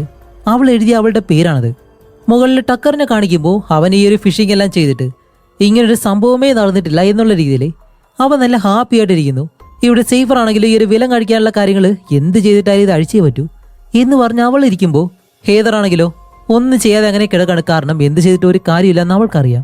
അതേസമയം ഇവിടെ കരയിൽ കാണിക്കുമ്പോൾ മോസസ് അന്ന് വൈകുന്നേരവും അതേ കടൽ തീരത്തേക്ക് തന്നെ വരുമ്പോഴത്തേക്കും നമ്മുടെ സേഫറിന്റെ വണ്ടി ഉണ്ടല്ലോ അത് പോലീസുകാർ എടുത്തോണ്ട് പോവാണ്. കാരണം വണ്ടി ആരും ഇല്ലാതെ അവിടെ കിടക്കുന്നത് കൊണ്ട് ഇപ്പോഴും മോസസിന് എന്താണ് സംഭവിക്കുന്നത് അറിയുന്നില്ല. അങ്ങനെ അവൻ നേരെ സ്റ്റേഷനിലേക്ക് ചെന്നിട്ട് ഇത് സേഫർ എന്ന് പറഞ്ഞൊരു പെണ്ണിന്റെ വണ്ടിയാണ് എന്നുള്ള കാര്യങ്ങളെല്ലാം ആ ഒരു ഡീറ്റെയിൽസ് എല്ലാം പോലീസുകാർക്ക് പറഞ്ഞു കൊടുക്കും. അതുപോലെ അവളെ കാണാതായതുകൊണ്ട് തന്നെ ആ ഒരു കംപ്ലൈന്റ് അവൻ കൊടുക്കുന്നുണ്ട്. അപ്പോൾ ആ ഒരു പോലീസുകാരൻ ഈ ഒരു കംപ്ലൈന്റ് എടുത്തിട്ട് അങ്ങനെ അത് കഴിഞ്ഞിട്ട് ഇവിടെ ഈ ഒരു കപ്പലിൽ കാണിക്കുമ്പോഴത്തേക്കും നമ്മുടെ സേഫർ ഇപ്പോഴും ആ ഒരു വിലം കഴിക്കാനുള്ള കാര്യങ്ങൾ ചെയ്യുന്നു. ഹേദർ സാധാരണ പോലെ തന്നെ ഒന്നും ചെയ്യാതെ ഇങ്ങനെ കിടക്കുന്നുണ്ട്. അതുപോലെ അവൾ പറയുന്നുണ്ട് എൻ്റെ അമ്മ ഒരുപാട് പറഞ്ഞിരുന്നു, എന്നിരുന്നാലും ഞാൻ അതൊന്നും കേൾക്കാതെയാണ് ഇവിടേക്ക് വന്നത്, ഒരു കാരണവശാലും ഇവിടേക്ക് വരരുതായിരുന്നു. ഇതെല്ലാം പറയുമ്പോഴത്തേക്കും നമ്മുടെ സേഫർ അവളെ സമാധാനപ്പെടുത്തുന്നുണ്ട്. ആ ഒരു സമയത്താണ് ഹേദർ ധരിച്ചിരിക്കുന്ന ആ ഒരു ഡ്രസ്സ് ഉണ്ടല്ലോ ആ ഒരു ബിക്കിനി പോലത്തെ അത് അവൾ ശ്രദ്ധിക്കുന്നത്. എന്താണെന്ന് വെച്ചാൽ അതിന്റെ താഴെയായിട്ട് എന്തോ ഒരു കമ്പി പോലെ കണക്ട് ചെയ്തിട്ടുണ്ട്. അതുകൊണ്ട് തന്നെ അത് ഊരി കൊടുക്കാനായിട്ട് പറയുന്നതും ഓക്കെ എന്തായാലും രക്ഷപ്പെടാനായിട്ട് എന്തെങ്കിലും ഒരു ചാൻസ് ഉണ്ടാവുമല്ലോ എന്ന് വിചാരിച്ച് ഹേദർ അവളുടെ ഡ്രസ്സ് ഊരി സേഫറിന്റെ അടുത്തേക്ക് ഇട്ട് കൊടുക്കുന്നതും അവൾ ആ ഒരു ഡ്രസ്സ് എടുത്തിട്ട് അതിനകത്തുള്ള ആ ഒരു കമ്പി ഉണ്ടല്ലോ അതങ്ങനെ ഇളക്കി മാറ്റി ഇപ്പൊ ആ ഒരു വിലങ്ങിലേക്ക് ഇട്ടിട്ട് ആ ഒരു വിലങ്ങ് അഴിക്കാനായിട്ട് ശ്രമിക്കുകയാണ്. അങ്ങനെ ഒരുപാട് നേരം ട്രൈ ചെയ്യുമ്പോഴത്തേക്കും നമ്മുടെ സേഫറിന് എന്തായാലും ആ ഒരു വിലങ്ങ് അഴിക്കാൻ പറ്റും. ആ ഒരു രീതിയിൽ അത് അഴിഞ്ഞു വരുമ്പോഴത്തേക്കും പെട്ടെന്ന് ആ ഒരു റൂമിനകത്തേക്ക് ടക്കർ എന്ന് പറഞ്ഞാൽ അവൻ കയറി വരുന്നു. എന്നിട്ട് ഇപ്പോൾ രണ്ടുപേർക്ക് കുടിക്കാനായിട്ട് വെള്ളവും അതേപോലെ തന്നെ സാൻഡ്വിച്ചും കൊണ്ടാണ് വന്നേക്കുന്നത്. എന്നിട്ട് അങ്ങനെ ആദ്യം തന്നെ നമ്മുടെ ഹേദറിന്റെ അടുത്തേക്കാണ് കൊണ്ടുവയ്ക്കുന്നത്. അപ്പോൾ അവളാണെങ്കിൽ ആദ്യം നല്ലതുപോലെ പേടിക്കും. എന്നിരുന്നാൽ ആ ഒരു വെള്ളം എടുത്ത് കുടിക്കാണ്. കാരണം അവൾ ഇവിടെ വന്നതിന് ശേഷം ആദ്യം അങ്ങനെ ഒന്നും കഴിച്ചിട്ടില്ല. വിശപ്പാണല്ലോ ആദ്യം മാറ്റേണ്ടത്. അതുകൊണ്ട് അവൾ ആ ഒരു വെള്ളം എടുത്ത് കുടിക്കുന്നതും ഇപ്പൊ ഈ ഒരു ഗ്ലാസ് കൊണ്ട് നേരെ സേഫറിന്റെ അടുത്തേക്ക് വരും. എന്നിട്ട് അവളോട് പറയും, ഓക്കെ നീ എടുത്ത് കുടിച്ചോ, കുറച്ച് റിലാക്സ് ആവും, നമുക്കിനി കുറച്ച് ജോലികളൊക്കെ ഉണ്ട് എന്ന് പറയുമ്പോൾ നമ്മുടെ സേഫറും ആ ഒരു വെള്ളം എടുത്ത് ഇങ്ങനെ കുടിക്കുകയാണ്. അങ്ങനെ വെള്ളം എടുത്ത് കുടിച്ച് അവനോട് ചോദിക്കുന്നുണ്ട്, നീ ഞങ്ങൾ എന്താ ചെയ്യാൻ പോകുന്നതെന്ന് ചോദിക്കുമ്പോൾ അവൻ പറയും, ഹേയ് പേടിക്കേണ്ട ആവശ്യമൊന്നുമില്ല, നമുക്ക് നല്ല ഹാപ്പി ആയിട്ടിരിക്കാം മാം, കുറച്ച് കാര്യങ്ങളോട് ചെയ്യാനുണ്ട് എന്ന് പറഞ്ഞ് അവൻ പെട്ടെന്ന് വെളിയിലേക്ക് ഇറങ്ങി പോകുന്നു. അങ്ങനെ അവൻ അവിടെ നിന്ന് പോകുന്നതും ഇവർ വീണ്ടും ആ ഒരു വിലം കഴിക്കാനുള്ള കാര്യങ്ങൾ ചെയ്യാണ് കമ്പി എടുത്തിട്ട്. ഇത്തവണ നമ്മുടെ സേഫർ ആ ഒരു കമ്പി ആ ഒരു ഹോളിലേക്ക് ഇട്ട് അത് അടിക്കാണ്ട് ശ്രമിക്കുമ്പോഴത്തേക്ക് അവളുടെ കൈ വിറയ്ക്കുന്നുണ്ട്. അവൾക്ക് കറക്റ്റ് ആയിട്ട് അത് നോക്കാനായിട്ട് കഴിയുന്നില്ല. എന്താ സംഭവിക്കുന്ന അറിയുന്നില്ല. പെട്ടെന്നാണ് ഹേദർ സേഫറിനെ നോക്കിയിട്ട്, ഹേയ് സേഫർ എനിക്ക് നല്ലതുപോലെ ക്ഷീണമുണ്ടെന്നും പറഞ്ഞ് അവള് ബോധം കിട്ടി താഴെ വീഴാണ്. എന്താണെന്ന് വെച്ചാൽ ഇവർക്ക് കുടിക്കാൻ കൊടുത്ത ആ ഒരു വെള്ളത്തിൽ അവരെന്തോ കലക്കിയിരുന്നു. ഇപ്പൊ നമ്മുടെ സേഫർ ആണെങ്കിലോ, ഹേയ് ഇവൾക്ക് എന്ത് സംഭവിച്ചെന്നും പറഞ്ഞിട്ട് അവൾക്ക് നല്ലതുപോലെ തല കറങ്ങി അവൾ ആ ഒരു ബെഡിൽ നിന്ന് താഴേക്ക് വന്ന് വീഴുമ്പോൾ അവളുടെ കയ്യിൽ നിന്ന് ആ ഒരു കമ്പി ഉണ്ടല്ലോ തെറിച്ച് ദൂരേക്ക് വീഴുന്നുണ്ട്. അങ്ങനെ അതെടുക്കാൻ വേണ്ടി അവൾ കൈ വെച്ചിങ്ങനെ തപ്പാണ്. ആ ഒരു സമയത്ത് ടക്കർ അകത്തേക്ക് കയറി വരുന്നു. അതുമല്ല അവന്റെ കയ്യിലാണെങ്കിൽ വേറെ എന്തൊരു കാര്യമുണ്ട്. അത് കൊണ്ടുവന്ന് അവൻ താഴേക്കിട്ട് സേഫറിന്റെ അടുത്തേക്ക് വന്നിട്ടാണ് പറയുന്നത്, എന്താ നീ ചെയ്യാൻ പോകുന്നേ എന്നും പറഞ്ഞ ആ ഒരു കമ്പി എടുത്തിട്ടാണ്, ഓ രക്ഷപ്പെടാൻ ശ്രമിക്കാണോ, ഒരു പോരാളിയാണോ നീ, നിങ്ങളെ പോലെയുള്ള പെൺകുട്ടികളെ എനിക്ക് ഭയങ്കര ഇഷ്ടമാണ് എന്ന് പറയുമ്പോഴത്തേക്കും സേഫർ മയങ്ങി അങ്ങ് താഴെ വീഴാണ്. അങ്ങനെ അത് കഴിഞ്ഞപ്പോൾ രാത്രിയിലാണ് അവൾ കണ്ണു തുറക്കുന്നത്. കണ്ണു തുറക്കുമ്പോഴത്തേക്ക് ഈ ഒരു ബോട്ടിന്റെ പുറകിലായിട്ട് അവളെ ഇങ്ങനെ കെട്ടിയിട്ടിട്ടുണ്ട്. അതും ഒരു ചെയറല്ലേ. അതുപോലെ അവളുടെ രണ്ട് കൈയും വിലങ്ങിട്ട് വെച്ചത് കൊണ്ട് തന്നെ അവൾക്കൊന്നും ചെയ്യാൻ കഴിയുന്നില്ല. അലറി വിളിച്ച് എന്തൊക്കെ ശബ്ദം ഉണ്ടാക്കിയിട്ടും ഒരു കാര്യമില്ല. അങ്ങനെ അവൾ ചുറ്റിനും നോക്കുമ്പോഴത്തേക്കാണ് ഹേദർ ഉണ്ടല്ലോ അവളെയും അവിടെ കെട്ടിയിട്ടേക്കാണ്. അത് അവളുടെ കൈ പുറകിൽ കെട്ടിയിട്ടേക്കുന്നു. അവളാണെങ്കിൽ ചുരുണ്ടിങ്ങനെ ഇരിക്കുന്നു. ഇപ്പൊ കാണിക്കുമ്പോഴത്തേക്കും ടക്കർ അവിടേക്ക് വന്നിട്ട് ഈ ഒരു ബോട്ടിലെ ലൈറ്റ് എല്ലാം ഓൺ ചെയ്യുന്നു. അതേപോലെ തന്നെ അവന്റെ കയ്യിൽ ഒരു ഡ്രിങ്ക് ഉണ്ട്. അതും വെച്ചിട്ട് ഒരു ക്യാമറ എടുത്ത് കടലിലേക്ക് ഫോക്കസ് ചെയ്ത് ഇങ്ങനെ വെച്ചേക്കാണ്. അപ്പോൾ നമ്മുടെ സേഫർ ചോദിക്കും, ഹേയ് നീ എന്താ ചെയ്യാൻ പോകുന്നത്, ഈ ഒരു ക്യാമറ എന്തിനാ ഇങ്ങനെ വെച്ചേക്കുന്നതെന്നെല്ലാം ചോദിക്കുമ്പോൾ അവൻ പെട്ടെന്ന് അവിടേക്ക് വന്നിട്ട്, ഷെടാ ഈ ഒരു സമയമായിട്ട് ആരും വന്നില്ലല്ലോ, വരേണ്ട സമയമായി. ആ വന്നു നോക്ക് എത്ര ഭംഗിയുണ്ട് അവരെ കാണാനായിട്ട്. ഇപ്പോൾ സേഫറിന് ഇവൻ എന്താണ് പറയുന്നതെന്ന് മനസ്സിലാവുന്നില്ല. അപ്പോഴേക്കാണ് ഓക്കെ നമുക്ക് എന്തായാലും ജോലി സ്റ്റാർട്ട് ചെയ്യാമെന്ന് പറഞ്ഞിട്ട് അവിടെ മയങ്ങിയിരിക്കുന്ന ഹേദർ ഉണ്ടല്ലോ അവളെ ഇങ്ങനെ എഴുന്നേൽപ്പിക്കുകയാണ്. അവളാണെങ്കിൽ എഴുന്നേറ്റ് നീ എന്താ എന്നെ ചെയ്യാൻ പോകുന്നതെന്ന് പറഞ്ഞിട്ട് ഇങ്ങനെ കരയുന്നുണ്ട്. അതുമല്ല ഹേദറിന്റെ കയ്യിലുള്ള ആ ഒരു വിലം കണ്ടല്ലോ അതും അവ അഴിച്ചു വിടുന്നു. കാണിക്കുമ്പോഴത്തേക്കാണ് അവളെ ഇപ്പോൾ ചെറിയൊരു ക്രെയിനില്ല അങ്ങനെ തൂക്കിയെടുക്കാണ്. എന്നിട്ട് മുകളിലേക്ക് കൊണ്ടുപോകുമ്പോഴത്തേക്കും ഇത് കണ്ട സേഫർ, ഹേ ടക്കർ എടാ അവളെ വീട്, നീ അവളെ എന്താ ചെയ്യാൻ പോകുന്നേ എന്നെല്ലാം പറഞ്ഞിട്ട് ഇങ്ങനെ കരയുന്നുണ്ടെങ്കിലും അവനൊന്നും കേൾക്കുന്നില്ല. ഇപ്പോൾ ഹേദറിനെ പാതിയെ ഈ ഒരു കടലിന്റെ വശത്തേക്ക് അങ്ങനെ കൊണ്ടുവന്നിട്ട് ഹേദറിനെ നോക്കുമ്പോഴത്തേക്കാണ് ഹേദർ പറയുന്നത്, പ്ലീസ് നീ എന്ത് പറഞ്ഞാലും ഞാനത് ചെയ്യാം, ദയവ് ഇതൊന്നും ചെയ്യരുതെന്ന് പറയുമ്പോഴത്തേക്കും അവൻ പറയും, നീ എനിക്ക് വേണ്ടി ഒന്നും ചെയ്യേണ്ട ആവശ്യമില്ല, ദേ അവിടെ വരുന്ന എൻ്റെ പയ്യന്മാരില്ലേ അവർക്ക് വേണ്ടി നീ എന്തെങ്കിലും ചെയ്തു കൊടുത്താൽ മതി എന്നും പറഞ്ഞ് ഇപ്പൊ കടലിലേക്ക് കാണിക്കുമ്പോഴത്തേക്കാണ് കാണിക്കുമ്പോൾ വേറെ ഒന്നുമല്ല അവളെ തൂക്കിയിട്ടിരിക്കുന്ന അതിനടിയിലായിട്ട് ഒരുപാട് സ്രാവുകൾ ഇങ്ങനെ അടുത്ത് കറങ്ങുന്നുണ്ട്. അതിന് ഇവളെ ജീവനോടെ തിന്നാൻ കൊടുക്കാൻ പോവാണ്. അതുമല്ല ആ ഒരു വെള്ളത്തിലാണെങ്കിൽ രക്തമുണ്ട്. അതിന് നടുവിലേക്ക് നമ്മുടെ ഹീദറിനെ അവനിങ്ങനെ ഇറക്കുമ്പോഴത്തേക്കും സേഫർ ഇവിടെ കിടന്ന് കരയുന്നു. അതേപോലെ തന്നെ ഹീദർ നല്ലതുപോലെ കരയുന്നുണ്ട്. ഇവൻ അതൊന്നും മൈൻഡ് ചെയ്യുന്നില്ല. അങ്ങനെ കടലിലേക്ക് നമ്മുടെ ഹീദറിനെ മുക്കുമ്പോഴത്തേക്കും അവളുടെ കാലിലൂടെ എന്തൊക്കെ തട്ടിപ്പോകുന്നുണ്ട്. അവൾ ആകെ പേടിച്ച് എന്ത് ചെയ്യണമെന്നറിയാതെ ഇത് കണ്ട സേഫർ ആണെങ്കിലോ എടാ അവളെ വിടെന്ന് പറഞ്ഞിട്ട് ഇങ്ങനെ പറയുന്നുണ്ടെങ്കിലും അവൻ ഒന്നും മൈൻഡ് ചെയ്യാതെ അങ്ങനെ നോക്കി നിൽക്കാണ്. അപ്പൊ കുറെ നേരമായിട്ട് നമ്മുടെ ഹേദറിനെ ഒരു സ്രാവ് പോലും വന്ന് ഒന്നും ചെയ്യുന്നില്ല. അപ്പൊ ഇത് കണ്ട ടക്കർ എന്താ ചെയ്യുന്ന വെച്ചാൽ ഹേദറിനെ കുറച്ചുകൂടി മുകളിലേക്ക് ഇങ്ങനെ പൊക്കിക്കൊണ്ട് വന്ന് വീണ്ടും വെള്ളത്തിലേക്ക് താഴ്ത്തി ഇറക്കും. എന്നിട്ട് ആ ഒരു ക്യാമറ ഉണ്ടല്ലോ അത് നേരെ അവളുടെ അടുത്തേക്ക് ഫോക്കസ് ചെയ്ത് ആ ഒരു ക്യാമറ ഓണാക്കി ഇങ്ങനെ നോക്കി നിൽക്കുന്നത്. ആദ്യം ഒരു സ്രാവ് വന്നിട്ട് ഹേദറിനെ കടിക്കും. ഇത് കാണുമ്പോഴത്തേക്കും നമ്മുടെ സേഫർ ഉണ്ടല്ലോ അവൾക്ക് എന്ത് ചെയ്യണമെന്നറിയാതെ അവൾ അലറി വിളിക്കുന്നുണ്ട്. ഇപ്പൊ കാണിക്കുമ്പോഴത്തേക്കും അടുത്ത 1-2 സ്രാവുകൾ വന്നിട്ട് അവളെ പല രീതിയിൽ കടിക്കാണ്ട് അവളുടെ കൈയും കാലും എല്ലാം വെവ്വേറെ ആയിട്ട് കടിച്ചു പറിച്ചെടുത്തോണ്ട് പോകുന്നു. കാണിക്കുമ്പോഴത്തേക്ക് ഇതെല്ലാം ടക്കർ ആ ഒരു വീഡിയോ ആയിട്ട് റെക്കോർഡ് ചെയ്ത് നല്ല ഹാപ്പി ആയിട്ട് ഇങ്ങനെ കണ്ടുകൊണ്ട് നിൽക്കുന്നു. അങ്ങനെ ആ ഒരു സ്രാവുകൾ ഹേദറിനെ കടിച്ച് അവളുടെ തല മാത്രം ബാക്കിയാവുന്ന രീതിയിൽ അങ്ങനെ തൂങ്ങിക്കിടക്കുമ്പോഴത്തേക്കാണ് ഇത് കണ്ട ടക്കറിന് സന്തോഷമാവുന്നത്. ഇത്രയും നാളെ ഞാൻ റെക്കോർഡ് ചെയ്ത വീഡിയോയിൽ ഇതാണ് ഏറ്റവും ബെസ്റ്റ് എന്ന് പറഞ്ഞ് അവൻ അത്രയും സന്തോഷം. എന്നിട്ട് ക്യാമറ പാതിയെ സേഫറിന്റെ അടുത്തേക്ക് കാണിക്കുമ്പോഴത്തേക്കും അവൾക്ക് ഇപ്പൊ എന്ത് ചെയ്യണമെന്ന് അറിയത്തില്ല. കാരണം അവിടെ ഇനി ആര് വന്ന് രക്ഷിക്കും, അവളുടെ അവസ്ഥ ഇനി എന്താണ് എന്നൊന്നും അറിയാതെയാണ് അവൾ അങ്ങനെ ഇരിക്കുന്നത്. അങ്ങനെ അത് കഴിഞ്ഞിട്ട് നമ്മുടെ സേഫറിനെ നേരെ ആ ഒരു താഴത്തെ മുറിയിലേക്ക് കൊണ്ടുവന്ന് വിലങ്ങിട്ട് അവൻ അവിടെ നിന്ന് പോകുന്നതും സേഫറിന് ഇപ്പൊ എന്ത് ചെയ്യണമെന്ന് അറിയത്തില്ല. അതുകൊണ്ട് തന്നെ അവളും അവളുടെ പേര് ആ ഒരു ചുമരിലിങ്ങനെ എഴുതി വെക്കുകയാണ്. ഇപ്പൊ ഇവിടെ മുകളിൽ ടക്കറിനെ കാണിക്കുമ്പോഴത്തേക്കും അവനിപ്പോ നല്ലതുപോലെ മദ്യവെച്ചിട്ട് അതിനകത്ത് കിടന്ന് ഡാൻസ് കളിക്കുന്നു, അത് നല്ല രീതിയിൽ. അതുമല്ല, ഹേദറിനെ വെള്ളത്തിലേക്ക് മുക്കുന്നതിന് മുന്നേ അവളുടെ മുടി അവൻ കട്ട് ചെയ്ത് വെച്ചിരുന്നു. ആ ഒരു മുടി എടുത്തിപ്പോ നല്ലതുപോലെ ഇങ്ങനെ കെട്ടി വെച്ചിട്ട് ഒരു കവറിനുള്ളിലാക്കി വെക്കും. അതേപോലെ തന്നെ ഇവ റെക്കോർഡ് ചെയ്ത ആ ഒരു ക്യാസറ്റ് ഉണ്ടല്ലോ, അതിന് മുകളിലേക്ക് ഈ ഒരു മുടിയോ എടുത്ത് വെച്ചിട്ട് ആ ഒരു ക്യാസറ്റ് എടുത്ത് ഒരു കബോർഡ് തുറന്ന് ഉള്ളിലേക്ക് വെക്കുമ്പോഴത്തേക്കാണ് കാണിക്കുമ്പോൾ അതിലൊരു 10-20ഓളം ക്യാസറ്റുകളുണ്ട്. അങ്ങനെയാണെങ്കിൽ അവൻ ഇതുപോലെ ഒരുപാട് ആളുകളെ കൊന്നിട്ടുണ്ടെന്ന് നമുക്ക് മനസ്സിലായി. അവരുടെ എല്ലാവരുടെയും മുടിയും അതുപോലെ സേഫായിട്ട് വെച്ചിട്ടുണ്ട്. ഇവിടെ നമ്മുടെ സേഫർ അവിടെ ആ ഒരു ചുമരിൽ പേരെഴുതിയല്ലോ, അത് കഴിഞ്ഞ് അവിടെ നല്ലതുപോലെ ശ്രദ്ധിക്കുമ്പോഴത്തേക്കാണ് ആ ഒരു ചുമരിൽ രണ്ടുപേരുടെ പേര് മാത്രമല്ല, ഇവൻ കൊന്ന എല്ലാവരുടെ പേരും അവർ എഴുതി വെച്ചിട്ടുണ്ട്. സത്യം പറയല്ലോ, ഇതുപോലുള്ള സൈക്കോ എന്റെ അമ്മോ. ഇവിടെ സേഫർ ആണെങ്കിൽ രാത്രി എന്ന് പോലും നോക്കാതെ അവളുടെ കയ്യിൽ ആ ഒരു വിലം കഴിക്കാനുള്ള കാര്യങ്ങൾ അവൾ ചെയ്തുകൊണ്ടിരിക്കുകയാണ്. പക്ഷെ കഴിയുന്നില്ല. അങ്ങനെ അത് കഴിഞ്ഞപ്പോൾ അടുത്ത ദിവസം രാവിലെയായി. ഇവിടെ കടൽക്കരയിൽ ഇപ്പോഴും നമ്മളെ മോസസ് ഉണ്ടല്ലോ, അവൻ സർഫിങ് ചെയ്യാനായിട്ട് വന്നിരിക്കുകയാണ്. പക്ഷേ സേഫറിനെ കാണാത്തത് കൊണ്ട് തന്നെ അവൻ ആകെ അത് ചെയ്യാനായിട്ട് വലിയ താല്പര്യമില്ല. അവൾ എവിടെ പോയെന്നുള്ള ആ ഒരു ടെൻഷനിൽ അവൻ വീണ്ടും കരയിലേക്ക് കയറി വരുന്നു. ഇവിടെ ആ ഒരു ബോട്ടിൽ കാണിക്കുമ്പോൾ ഇപ്പോൾ ടക്കർ വീണ്ടും സേഫറിന് കഴിക്കാനായിട്ട് ഫുഡ് ഇങ്ങനെ കൊണ്ടുവരാണ്. അങ്ങനെ ഫുഡ് കൊണ്ടുവരുമ്പോഴത്തേക്കും നമ്മുടെ സേഫർ ആ ഒരു ഫുഡ് തട്ടിക്കളഞ്ഞിട്ടാണ് അവനോട് പറയുന്നത്, എന്ത് തന്നെ ആയാലും നീ എന്നെ കൊല്ലാൻ പോകല്ലേ, പിന്നെ ഇതിനെ നീ നല്ലതുപോലെ എന്നെ നോക്കുന്നതെന്ന് ചോദിക്കുമ്പോൾ അവൻ പറയും, ഇത് നോക്കും മാഡം, എന്ത് തന്നെ ആയാലും നിങ്ങൾ നല്ല ഹാപ്പി ആയിട്ടിരിക്കണം, അത് നല്ല ആക്റ്റീവായിട്ടിരിക്കണം, എന്നിരുന്നാലേ എനിക്ക് ആ ഒരു വീഡിയോ റെക്കോർഡ് ചെയ്യാനായിട്ട് കഴിയത്തുള്ളൂ. അങ്ങനെയാണെങ്കിൽ ആ ഒരു ഷോ കാണാനായിട്ട് ഒരു രസം ഉണ്ടാവും. അതുപോലെ നല്ല ആരോഗ്യം ഉണ്ടെങ്കിൽ കടലിലേക്ക് ഇറങ്ങുമ്പോഴത്തേക്കും ആ ഒരു സ്രാവുകളായിട്ട് നിങ്ങൾക്ക് ഫൈറ്റ് ചെയ്യാൻ കഴിയുമല്ലോ എന്നെല്ലാം പറയുമ്പോഴത്തേക്ക് ഇത് കേട്ട് സേഫർ ആണെങ്കിൽ നീ എന്താ സൈക്കോ ആണെന്നെല്ലാം ചോദിക്കുമ്പോൾ അവനാണെങ്കിലും ഒന്നും മിണ്ടാതെ പാതി ആ ഒരു റൂമിൽ നിന്ന് ഇറങ്ങി അങ്ങ് പോവാണ്. അങ്ങനെ അവൻ അവിടെ നിന്ന് പോയതിനു ശേഷം നമ്മുടെ സേഫർ എന്താ ചെയ്യുന്ന വെച്ചാൽ ഇവർക്ക് ബാത്റൂമിലേക്ക് പോകാനായിട്ട് ഒരു ബക്കറ്റ് കൊടുത്തിട്ടുണ്ട്. ആ ഒരു ബക്കറ്റ് എടുത്ത് അതിന്റെ മുകളിലത്തെ ആ ഒരു ഭാഗം ഉണ്ടല്ലോ, അത് പെട്ടെന്ന് അങ്ങ് പൊട്ടിച്ചെടുക്കും. കാണിക്കുമ്പോഴത്തേക്ക് നല്ല മൂർച്ചുള്ള ഒരു ഭാഗം അവളുടെ കയ്യിൽ കിട്ടിയിട്ടുണ്ട്. അങ്ങനെ അതും വെച്ചിട്ട് അവൾ അവിടെ തന്നെ കിടക്കും. ഇവിടെ മുകളിൽ നമ്മുടെ ടക്കറിനെ കാണിക്കുമ്പോഴത്തേക്കും അവനിപ്പോൾ നല്ല രീതിയിൽ തന്നെ ആഹാരം കഴിക്കുന്നുണ്ട്. അതുപോലെ കഴിക്കുന്ന സമയത്ത് അവൻ ഇന്നലെ ഹേദറിനെ കൊന്നല്ലോ, ആ ഒരു കാര്യം വീഡിയോ എടുത്ത് വെച്ചിരുന്നു. അതിപ്പോ പ്ലേ ചെയ്ത് ആസ്വദിച്ച് ഇങ്ങനെ കാണുകയും ചെയ്യുന്നു, അതേപോലെ തന്നെ കഴിക്കുകയും ചെയ്യുന്നു. അങ്ങനെ ഫുഡെല്ലാം കഴിച്ചു കഴിഞ്ഞ് അവൻ എന്തോ ഒരു മരുന്നെടുത്ത് അത് നല്ലതുപോലെ പൊടിച്ച് വെള്ളത്തിൽ ഇങ്ങനെ മിക്സ് ചെയ്തിട്ട് ഒരു സിറിഞ്ചിൽ ഇങ്ങനെ കയറ്റാണ്. എന്തിനാണെന്ന് വെച്ചാൽ നമ്മുടെ സേഫറിനെ കുത്തിവെക്കാൻ വേണ്ടി. എന്നിട്ട് അതും കൊണ്ട് നേരെ അവളുടെ റൂമിലേക്ക് ചെല്ലുമ്പോൾ അവളോടെ കിടന്ന് നല്ല ഉറക്കം.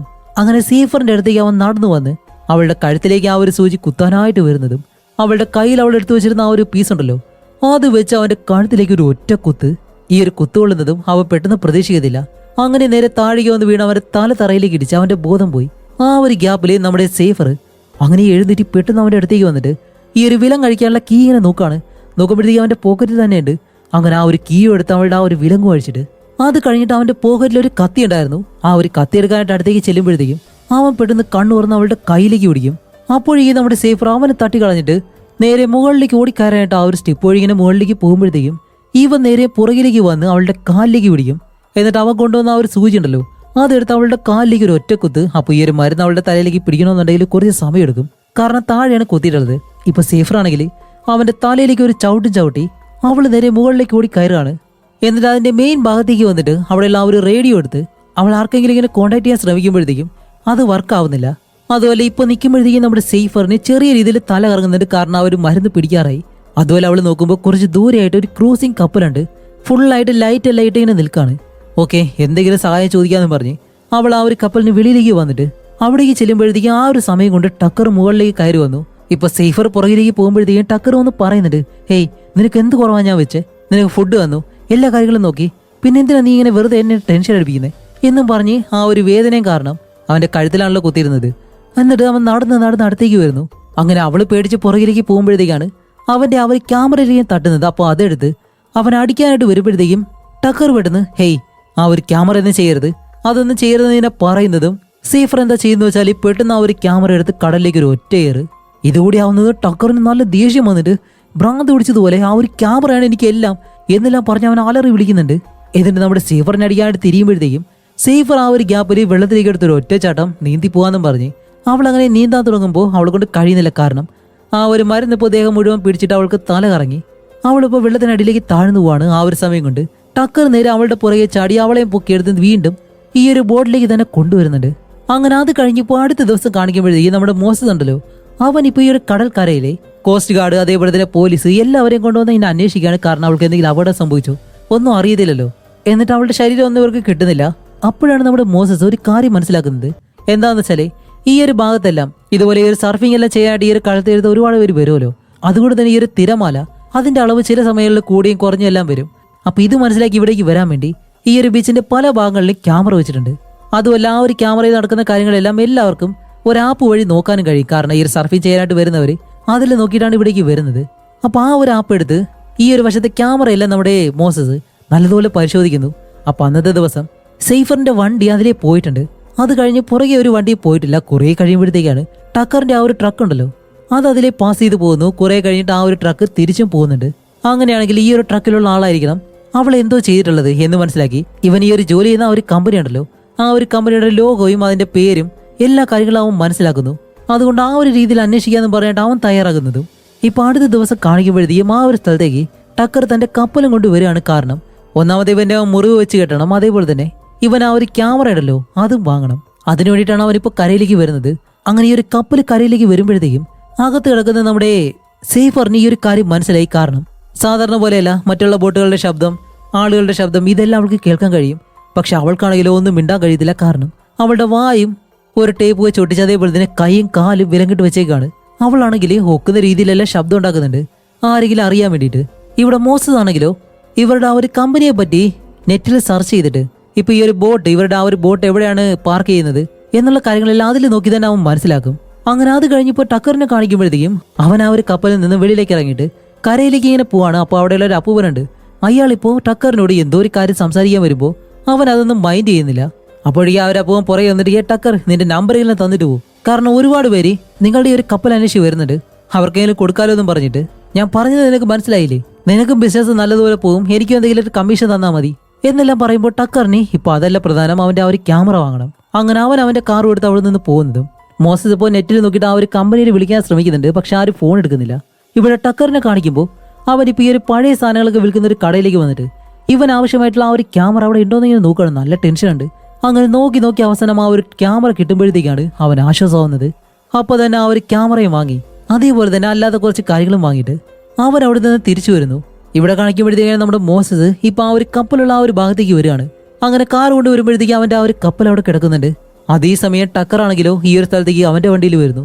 അങ്ങനെ മോസസ് ഒരു വിധത്തിൽ ആ ഒരു കപ്പൽ കണ്ടുപിടിച്ച് അതിന്റെ ഡോറിൽ വന്നിങ്ങനെ തട്ടുന്നുണ്ട് അകത്ത് ആരെങ്കിലും ഉണ്ടോ എന്ന് അറിയാൻ വേണ്ടി.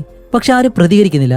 അങ്ങനെ അവൻ തിരിച്ചു പോകാനായിട്ട് വരുമ്പോഴത്തേക്കാണ് ഉള്ളിൽ നമ്മുടെ ഹീറോയിൻ ആ ഒരു പ്രത്യേകതര ശബ്ദം ഉണ്ടാക്കുന്നത് അവനിങ്ങനെ മനസ്സിലാവുന്നത് എന്തോ അനങ്ങുന്നത് പോലെ. അപ്പൊ അവൻ അവിടെ ചെവി വെച്ച് കേട്ട് ഓക്കെ ഉള്ളിൽ ആരോ ഉണ്ടെന്ന് മനസ്സിലാക്കി, എന്തോ ഒരു കാര്യം തെറ്റായിട്ടുണ്ട് എന്ന് മനസ്സിലാക്കി അവൻ ആ ഒരു കപ്പലിന്റെ ഗ്ലാസ്സെല്ലാം അടിച്ച് പൊട്ടിച്ചിട്ട് അകത്തേക്ക് കയറും. എന്നിട്ട് കയ്യിൽ ആ ഒരു കമ്പിയും വെച്ച് ഈ ഒരു ശബ്ദം കേൾക്കുന്ന ഭാഗത്തേക്ക് അവനിങ്ങനെ നടന്നു പോവാണ്. കാണിക്കുമ്പോൾ വെളിയിൽ കറക്റ്റ് സമയത്ത് ടക്കറുണ്ടല്ലോ അവൻ ഈ ഒരു കപ്പലിനടുത്തേക്ക് നടന്നു വരികയും ചെയ്യുന്നു. ഇപ്പൊ മോസസ് ആണെങ്കിൽ ഈ ഒരു കപ്പലിന് അടിയിലേക്ക് ഇറങ്ങിയിട്ട് ഓരോ റൂമുകളും കടന്ന് അവസാനം നമ്മുടെ സേഫറുള്ള ആ ഒരു റൂമിലേക്ക് വന്നിട്ട് സേഫറിനെ കണ്ടുപിടിക്കുകയും ചെയ്യുന്നു. അപ്പോഴേക്കാണ് സേഫറിന് ഇതിന് സമാധാനമാവുന്നത്. ഹേയ് നിനക്ക് എന്താ സംഭവിച്ചേ, ആരെ ഇങ്ങനെയല്ല ചെയ്തതെന്ന് ചോദിക്കുമ്പോൾ ഇല്ല മുകളിലൊരു സൈക്കോ ഉണ്ട്, അവൻ നമ്മളെ കാണുന്നതിന് മുന്നേ എത്രയും പെടുന്ന നീ പോലീസിനെ വിളിക്കാൻ പറയുമ്പോൾ മോസസ് പറയും ശരി ഞാനത് ചെയ്യാന്ന് പറഞ്ഞിട്ട് അവൻ ഫോൺ എടുത്ത് നേരെ മുകളിലേക്ക് വരും. കാരണം താഴെ സിഗ്നൽ ഇല്ല. അങ്ങനെ അവൻ ഫോൺ കൊണ്ട് നേരെ മുകളിലേക്ക് വരുന്നതും ആഹാ കാണിക്കുമ്പോൾ ടക്കർ വിട്ട് അവിടേക്ക് വന്നിട്ട് മോസസിനെ കാണുന്നതും അവനെ നല്ലതുപോലെ വന്ന് ഇടിക്കും. അതുപോലെ നമ്മുടെ മോസസിനാണെങ്കിൽ ടക്കറിനോട് പിടിച്ചിടാൻ കഴിയത്തില്ല, അത്രയും വലിയ ശരീരമല്ലേ. അങ്ങനെ ഇവര് രണ്ടുപേരും അങ്ങോട്ടും ഇങ്ങോട്ട് ഫൈറ്റ് ചെയ്യുമ്പോഴത്തേക്കും ടക്കർ പറയുന്നുണ്ട് നീ എങ്ങനെ അകത്തേക്ക് വന്നതെന്നും പറഞ്ഞിട്ട് ഒരു കമ്പി എടുത്ത് നമ്മുടെ മോസസിനെ അടിക്കാനായിട്ട് വരുമ്പോൾ മോസസ് താഴെ കിടക്കുന്ന ഒരു കമ്പി എടുത്ത് ടക്കറിന്റെ തലയിലേക്ക് ഒരു ഒറ്റയടി ആടി കൊണ്ട് അവൻ താഴെ വീഴുന്നതും അവന്റെ മുകളിലേക്ക് കയറുന്ന ആ ഒരു കമ്പി കൊണ്ട് അവന്റെ കഴുത്ത് ഞെരിച്ച് കൊല്ലാൻ ശ്രമിക്കുകയാണ്. ഇപ്പോൾ ടക്കറിന് അനങ്ങാൻ പോലും കഴിയുന്നില്ല. അങ്ങനെ ഞെരിച്ച് ചാവടാ നീ എന്ന് പറഞ്ഞിട്ട് അവനെ കൊല്ലാനായിട്ട് ശ്രമിക്കുമ്പോൾ അവൻ മരിക്കുമെന്നുള്ള അവസ്ഥയാവുന്നത് പെട്ടെന്ന് നമ്മുടെ മോസസിന്റെ തലയിലേക്ക് ആരോ വന്ന് അടിക്കുന്നു. ആരാണെന്ന് കാണിക്കുമ്പോഴത്തേക്കും അത് ആ ഒരു അപ്പൂപ്പനായിരുന്നു. എന്റെ പൊന്ന് കിളവ നിങ്ങൾ ഈ ഒരു സമയത്ത് വന്ന് കാണുന്നത് നമുക്ക് അങ്ങനെ തോന്നിപ്പോവും ഇങ്ങനെയുടെ കാര്യം. അങ്ങനെ ടക്കർ എഴുന്നേൽക്കുമ്പോഴത്തേക്കും ടക്കറിനോട് ചോദിക്കും ടക്കർ ഇവൻ ആരാ, ഇവൻ എന്താ നിന്നെ ചെയ്യാൻ ഉദ്ദേശിച്ചേ, എന്താ സംഭവിക്കുന്നതെല്ലാം ചോദിച്ചിട്ട് അയാളിപ്പോ പതിയെ താഴേക്ക് നോക്കുമ്പോഴത്തേക്കാണ് നമ്മുടെ ഹീറോയിൻ അവൾ കരയുന്ന ഒരു ശബ്ദം കേൾക്കുന്നു. ടക്കർ ഇതെന്താ ഒരു പെണ്ണിന്റെ ശബ്ദം എന്ന് പറഞ്ഞ് അയാൾ ആ ഒരു മുറിയിലേക്ക് ഇറങ്ങാനായിട്ട് വീഴുന്നതും ടക്കർ ആ ഒരു മീനിനെയൊക്കെ പിടിക്കുന്ന ഒരു കമ്പിയുണ്ട് അതും കൊണ്ട് അയാളുടെ പുറകെ വന്ന് വല്ല കാര്യം ഉണ്ടായിരുന്നു അപ്പൂവനെ എന്ന് നമ്മൾ ചോദിക്കുന്ന സമയം മാത്രമേ ഉള്ളൂ ടക്കർ അയാളുടെ തലയിലേക്ക് ഒരു ഒറ്റയടി അയാളെയും കൊന്നു. അങ്ങനെ അത് കഴിഞ്ഞിട്ട് നേരെ നമ്മുടെ സേഫറിന്റെ റൂമിലേക്കാണ് പോകുന്നത്. അവൾ അവിടെ ഉണ്ട് എല്ലാം അറിയാൻ വേണ്ടി. അപ്പൊ സേഫർ അവനെ കാണുന്നതും അവൾ ആകെ വിഷമിച്ചിട്ട്, കാരണം ഇത്രയും നല്ലൊരു അവസരമായിരുന്നല്ലോ. ഇപ്പൊ കാണിക്കുമ്പോഴത്തേക്കും ടക്കർ ഈ ഒരു കപ്പലിന് വെളിയിലേക്ക് വന്ന് ഇവിടെ നടക്കുന്ന കാര്യങ്ങളൊക്കെ ആരെങ്കിലും കാണുന്നുണ്ടോ അല്ലെങ്കിൽ ഈ ഒരു കപ്പലിന്റെ അകത്തേക്ക് കയറി വരുമ്പോഴത്തേക്ക് ആരെങ്കിലും അതെല്ലാം കണ്ടോ എന്നെല്ലാം ഇങ്ങനെ നോക്കാണ് ഒളിഞ്ഞ്. അപ്പൊ ആരും കണ്ടില്ല എന്ന് മനസ്സിലാക്കിയിട്ട് അവൻ ആ ഒരു കപ്പൽ അവിടെ നിന്ന് എടുത്ത് ഇപ്പൊ കടലിലേക്ക് തന്നെ പോകാൻ പോവാണ്. അതുമല്ല ഈ ഒരു കപ്പലിലെ ഇന്ധനമാണെങ്കിലും കുറവാണ്, അതുകൊണ്ട് തന്നെ ഇതിനടുത്തുള്ള എവിടെയെങ്കിലും പോവാന്ന് പറഞ്ഞിട്ട് അവൻ ആ ഒരു മാപ്പ് എടുത്ത് നോക്കുമ്പോഴത്തേക്കും ഇവിടെ കുറച്ച് അടുത്തായിട്ട് തന്നെ കുറച്ച് ദ്വീപുകളുണ്ട്. അവിടെയാണ് ഈ ഒരു സ്രാവുകൾ കൂടുതലായിട്ട് കൂട്ടം കൂടുന്നത്. അവിടേക്ക് പോവാന്നും പറഞ്ഞ് ഇവൻ ആ ഒരു കപ്പലും എടുത്ത് അവിടേക്ക് പോവാണ്. ഇപ്പൊ അത് കഴിഞ്ഞിട്ട് താഴെ നമ്മുടെ സൈഫറിന്റെ ആ ഒരു റൂമിൽ കാണിക്കുമ്പോഴത്തേക്കും അടുത്തുള്ള ആ ഒരു കട്ടിലിൽ മോസസിനെ കെട്ടിയിട്ടേക്കാണ്. ഇപ്പൊ സൈഫർ അവനോട് ചോദിക്കുന്നുണ്ട്, ഞാൻ കാരണം ഇപ്പോ നീയും ഇവിടെ പെട്ടുപോയല്ലെന്ന് പറയുമ്പോൾ ഹേയ് അതൊന്നും സാരമില്ല, നമുക്ക് എത്രയും പെട്ടെന്ന് ഇവിടെ നിന്ന് രക്ഷപ്പെടണം, അതിനുള്ള കാര്യങ്ങൾ ചെയ്യാന്ന് പറയുമ്പോൾ അവൾക്ക് ഇപ്പൊ എന്ത് മറുപടി പറയണമെന്ന് അറിയത്തില്ല. കാരണം ഒന്നവള് ഒരു ദിവസം പോലും അവനോട് നല്ല രീതിയിൽ ഇടപഴകിയിട്ടില്ല. അങ്ങനെയുള്ള ഒരുത്തൻ അവളെ തേടി ഇവിടെ വരെ വരണമെന്നുണ്ടെങ്കിൽ ആ ഒരു സന്തോഷവും അതേപോലെ തന്നെ ഇവിടെ പെട്ടുപോയെന്നുള്ള ആ ഒരു വിഷമം അവളുടെ മുഖത്തുണ്ട്. അങ്ങനെ രണ്ടുപേരും ഓക്കെ ഒരു കുഴപ്പമുണ്ടാകത്തില്ല, എല്ലാം ഓക്കെ ആവുമെന്ന് പറഞ്ഞിങ്ങനെ കിടക്കുമ്പോൾ ആ ഒരു റൂമിലേക്ക് ടക്കർ കയറി വരുന്നു. ഇപ്പൊ അത് കഴിഞ്ഞിട്ട് കാണിക്കുമ്പോഴത്തേക്കാണ് നമ്മുടെ ഹേതറിനെ ആ ഒരു ക്രെയിനിൽ കെട്ടിത്തൂക്കിയിട്ട് ഈ ഒരു സ്രാവൾക്ക് തിന്നാൻ കൊടുത്തത് എങ്ങനെയാണ് അതുപോലെ ഇപ്പോൾ മോസസ് ഉണ്ടല്ലോ അവനെ കെട്ടിത്തൂക്കിയെ നിർത്തിയേക്കാണ്. അതുമല്ല ആ ഒരു ചെയറിൽ നമ്മുടെ സേഫറും ഉണ്ട്. ഇപ്പൊ ഈ ഒരു കാര്യം കൂടി കാണുമ്പോഴത്തേക്ക് സേഫർ പറയും, ഹേയ് അവനെ വെറുതെ വിട്, അവന് ഇതുമായിട്ട് ഒരു ബന്ധവുമില്ല, അവനെ നീ ഒന്നും ചെയ്യരുതെന്ന് പറയുമ്പോഴത്തേക്കും അവനൊന്നും കേൾക്കുന്നില്ല. അപ്പോൾ ടക്കറാണെങ്കിൽ പെട്ടെന്ന് ചിരിച്ചിട്ട് നീ എന്നെയാണോ അടിച്ചതെന്നും പറഞ്ഞ് അവനെ വെള്ളത്തിലേക്ക് താഴ്തായിട്ട് വരുമ്പോൾ സേഫർ പെട്ടെന്ന് അവനോട് പറയുന്നുണ്ട്, ഹേ ടക്കർ, അവൻ ടൂറിസ്റ്റ് അല്ല, അവൻ ഇവിടുത്തെ ലോക്കൽ ആളാണ്, അവന്റെ അമ്മയാണെങ്കിൽ ഒരു ബിസിനസ്സുകാരിയാണ്, അവൻ എന്തെങ്കിലും സംഭവിച്ചു കഴിഞ്ഞാൽ പോലീസ് ഇവിടേക്ക് നിന്നെ അന്വേഷിച്ച് വരുമെന്ന് പറയുമ്പോൾ അവൻ അതൊന്നും കേൾക്കുന്നില്ല. എന്നിട്ട് അവൻ എന്താ ചെയ്യുന്ന വെച്ചാൽ മോസസിനെ പതിയ ആ ഒരു സ്രാവുള്ള ഭാഗം ഉണ്ടല്ലോ അവിടേക്ക് ഇങ്ങനെ ഇറക്കി വിട്ടിട്ട് ക്യാമറ എടുത്ത് ഇങ്ങനെ റെഡിയായിട്ട് നിൽക്കാണ്. അപ്പോഴാണ് നമ്മുടെ സേഫർ മോസസിനെ നോക്കിയിട്ട് മോസസ് ഒരു കാരണവശാലും അനങ്ങരുത് അങ്ങനെ തന്നെ നിൽക്കാൻ പറയുന്നത്. മോസസ് ഇപ്പൊ അവള് പറയുന്നത് പോലെ വെള്ളത്തിൽ അനങ്ങാതെ ഇങ്ങനെ കിടക്കാണ്. അതുകൊണ്ട് തന്നെ ഈ ഒരു സ്രാവുകൾ അവനെ ഒന്നും ചെയ്യുന്നില്ല, അവന്റെ അടുത്തൂടെ പോകുന്നുണ്ട്, പക്ഷെ അവനൊന്നും ചെയ്യുന്നില്ല. ഇതുകൂടി ആകുമ്പോഴത്തേക്കും ടക്കറിന് പെട്ടെന്ന് ദേഷ്യം വന്നിട്ട് മോസസിനോട് പറയുന്നുണ്ട്, ഏയ് എന്തെങ്കിലും ഒന്ന് ചെയ് എന്നെല്ലാം പറഞ്ഞിങ്ങനെ ബഹളം വെക്കുമ്പോഴത്തേക്കും ഈ ഒരു സ്രാവാണെങ്കിലും മോസസിനെ ഒന്നും ചെയ്യാതെ അത് ചുറ്റി ചുറ്റി വന്ന് അവിടെ നിന്ന് അങ്ങ് പോവാണ്. ഇത് കാരണം ടക്കർ അവനെ പൊക്കിയെടുത്ത് നിനക്ക് എന്തായാലും ഭാഗ്യമുണ്ട് എന്ന് പറഞ്ഞിട്ട് അവനെ വീണ്ടും കപ്പലിലേക്ക് കൊണ്ടുവരുമ്പോൾ ഇത് കണ്ട സേഫറിനെതിരെ സമാധാനമായിട്ട് ഹേ ടക്കർ പ്ലീസ് അവനെ വെറുതെ വിടാൻ പറയുമ്പോൾ ടക്കർ എന്താ ചെയ്യുന്ന വെച്ചാൽ നേരെ മോസസിന്റെ അടുത്തേക്ക് വന്നൊരു കത്തിയെടുത്ത് അവന്റെ വയറിലേക്ക് ഒരു ഒറ്റ കുത്ത്. ഇപ്പൊ രക്തം ഒരുപാട് പോകുന്നത് കൊണ്ട് തന്നെ ഈ ഒരു സ്രാവുകൾ എന്തായാലും അവനെ കടിക്കാൻ ചാൻസ് ഉണ്ട്. അതുകൊണ്ട് മോസസിനെ വീണ്ടും ആ ഒരു വെള്ളത്തിലേക്ക് തന്നെ കൊണ്ടുപോവാണ്. ഇത്തവണ കൊണ്ടുപോകുമ്പോൾ നമ്മുടെ സേഫർ പ്ലീസ് അവനൊന്നും ചെയ്യരുത് എന്നിരുന്നാലും കേൾക്കുന്നില്ല. ഇപ്പൊ കാണിക്കുമ്പോഴത്തേക്കും ഒരു വലിയ സ്രാവുണ്ടല്ലോ അതാണ് ഇങ്ങനെ ചുറ്റി നടക്കുന്നത്. ഇവന്റെ രക്തം കൂടി താഴെ വീഴുന്നതും അവനെ കടിച്ചു കൊല്ലാനുള്ള ആ ഒരു ആവേശത്തില് ഈ ഒരു സ്രാവ് ഇങ്ങനെ കിടക്കുമ്പോഴത്തേക്കും ഇവനെ താക്കാനായിട്ട് വരുമ്പോഴത്തേക്കാണ് കുറച്ച് ദൂരെയായിട്ട് ഒരു ഹെലികോപ്റ്റർ ഇങ്ങനെ വരുന്നു. എന്താന്ന് വെച്ചാല് നമ്മുടെ മോസസ് ആ ഒരു കേസ് കൊടുത്തത് കൊണ്ട് തന്നെ നമ്മുടെ ഹീറോയിനെ അന്വേഷിച്ചാണ് ആ ഒരു ഹെലികോപ്റ്റർ വരുന്നത്. ഇത് കാരണം ടക്കർ പറയും വീണ്ടും നീ ലക്കി ബോയ് ആണെന്ന് പറഞ്ഞിട്ട് ഇവരെ രണ്ടുപേരെയും വീണ്ടും ആ ഒരു ബോട്ടിനകത്തേക്ക് തന്നെ കൊണ്ടുവരാണ്. അപ്പോൾ ആ ഒരു ഹെലികോപ്റ്ററിൽ വരുന്നവര് എന്തായാലും ഈ ഒരു കാര്യം കാണത്തുമില്ല. അങ്ങനെ അത് കഴിഞ്ഞിട്ട് ഇപ്പോൾ ഉള്ളിൽ കാണിക്കുമ്പോഴത്തേക്കും നമ്മുടെ മോസസിന്റെ വയറിൽ നിന്ന് രക്തം ഒരുപാട് പോയിട്ട് അവനിപ്പോ മയങ്ങി ഇങ്ങനെ കിടക്കാണോ ഒന്നും മിണ്ടുന്നത് പോലുമില്ല. സേഫറാണെങ്കിലും താൻ കാരണമാണ് ഇതെല്ലാം സംഭവിച്ചതെന്നും പറഞ്ഞിട്ട് അവൾക്ക് എന്ത് ചെയ്യണമെന്ന് അറിയത്തില്ലല്ലോ. എങ്ങനെയെങ്കിലും മോസസിനെ രക്ഷിച്ചേ മതിയാവും. അവനാണെങ്കിൽ ഇപ്പോൾ വിളിച്ചിട്ട് പോലും അനങ്ങുന്നില്ല. അങ്ങനെ അവൾ എന്താ ചെയ്യുന്ന വെച്ചാൽ ഈ ഒരു വിലം കഴിക്കാൻ വേണ്ടി ശ്രമിക്കുമ്പോഴത്തേക്ക് അവളുടെ തള്ള വരില്ലേ ഈ ഒരു വിലങ്ങിൽ ഇങ്ങനെ തട്ടി നിൽക്കുകയാണ്. അതുകൊണ്ട് ഊരാൻ കഴിയുന്നില്ല. ശരി എന്തെങ്കിലും ചെയ്തല്ലേ മതിയാവൂ, മോസസിനെ എങ്ങനെയെങ്കിലും രക്ഷിക്കണം. അതുകൊണ്ട് അവൾ ആ ഒരു തള്ള വിരൽ ഒടിച്ച് ഈ വിലം കഴിക്കാണ്ട് ശ്രമിക്കുമ്പോഴത്തേക്കും അതിനകത്തേക്ക് ടക്കർ കയറി വരുന്നു. അകത്തേക്ക് വന്നിട്ടാണ് ടക്കർ മോസസിനെ കണ്ടിട്ട് ചോദിക്കുന്നത് അവനെന്തെങ്കിലും കഴിക്കാൻ വേണോ, എന്തെങ്കിലും കഴിക്കാൻ പറയും.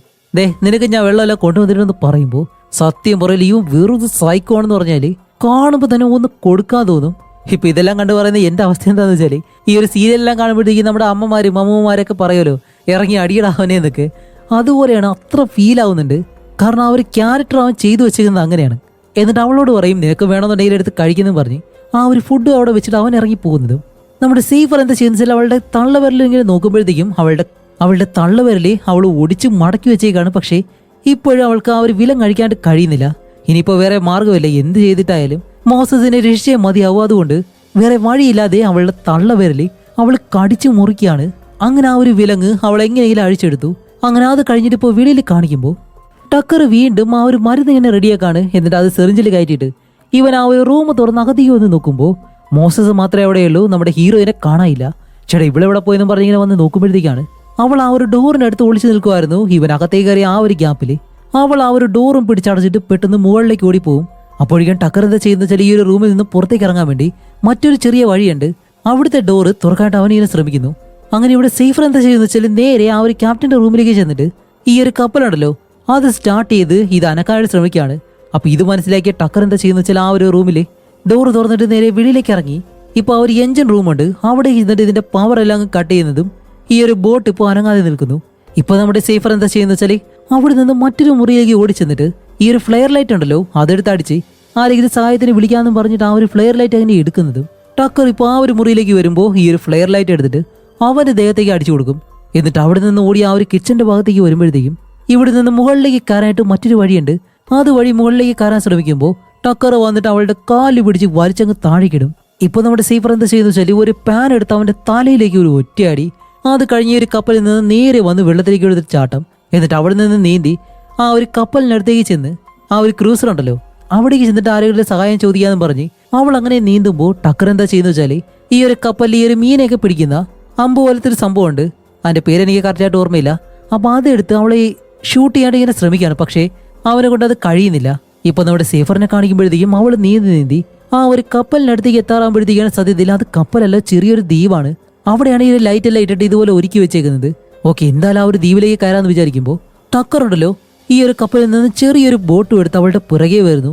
ഇവിടെ സേഫറിനെ കാണിക്കുമ്പോഴത്തേക്ക് സേഫർ നീന്തി അവസാനം ആ ഒരു കരയിലേക്ക് കയറിയിട്ട് ഓടി അതിനുള്ളിലേക്ക് കയറാൻ ശ്രമിക്കുമ്പോഴത്തേക്കും അതിനു മുന്നേ തന്നെ ടക്കർ പുറകെ വന്ന് അവളെ പിടിച്ച് അവളുടെ വാ മൂടി അവളുടെ കഴുത്ത് പിടിച്ച് ഇങ്ങനെ വെക്കുമ്പോഴത്തേക്കും അവളുടെ ബോധം പോയി. എന്നിട്ട് അവളെ വലിച്ചെടുത്ത് വീണ്ടും ആ ഒരു ബോട്ടിലേക്ക് കൊണ്ടുവന്ന് അവളെ തിരിച്ച് കപ്പലിലേക്ക് കൊണ്ടുപോകുന്നു. നോക്കണേ, അവൾ രക്ഷപ്പെടാറായിട്ടുള്ള അവസ്ഥയിൽ വന്നതാണ്. അങ്ങനെ അത് കഴിഞ്ഞ് ഈ ഒരു കപ്പലിൽ കാണിക്കുമ്പോഴത്തേക്കും ഇപ്പോ നമ്മുടെ മോസസിനെ ആ ഒരു ചെയറിൽ കെട്ടിയിട്ടിട്ട് സേഫറിനെയാണ് കടലിലേക്ക് ഇറക്കാൻ പോകുന്നത്. എന്നിട്ട് മോസസിനോട് പറയുന്നുണ്ട്, അത് നോക്ക്, നിന്റെ കാമുകി നിന്റെ കൺമുന്നിൽ വെച്ച് മരിക്കാൻ പോവാണ്, അത് കണ്ടോ, നല്ല ഇൻട്രസ്റ്റിംഗ് ആയിരിക്കും എന്നെല്ലാം പറയുമ്പോഴത്തേക്കാണ് പെട്ടെന്ന് ആ ഒരു കടലിൽ കാണിക്കുമ്പോൾ വലിയൊരു സ്രാവ്. കാരണം ഇത്രയും വലുതൊന്നിനെ അവൻ ഇതുവരെ കണ്ടിട്ടില്ല. ഹേയ്, ഇത്രയും വലുതോ, ഇതാദ്യമായിട്ടാണ്, വളരെ ഇൻട്രസ്റ്റിംഗ് ആയിരിക്കും എന്ന് പറഞ്ഞിട്ട് സേഫറിനോട് പറയും, സേഫർ നീ അത്രയും ലക്കിയാണ്, കാരണം ഇത്രയും വലിയ കടലിന്റെ രാജാവാണ് നിന്നെ തേടി വന്നിരിക്കുന്നത്, പോവോ പെട്ടെന്ന് താഴേക്ക് പോകുന്നു പറഞ്ഞ് അവളെ അങ്ങനെ താഴേക്ക് ഇറക്കുന്നു. അങ്ങനെ അവളെ വെള്ളത്തിലേക്ക് ഇറക്കി ആ ഒരു ക്യാമറ കൊണ്ടുവന്നിട്ട് അതെല്ലാം റെക്കോർഡ് ചെയ്യുന്നുണ്ട്.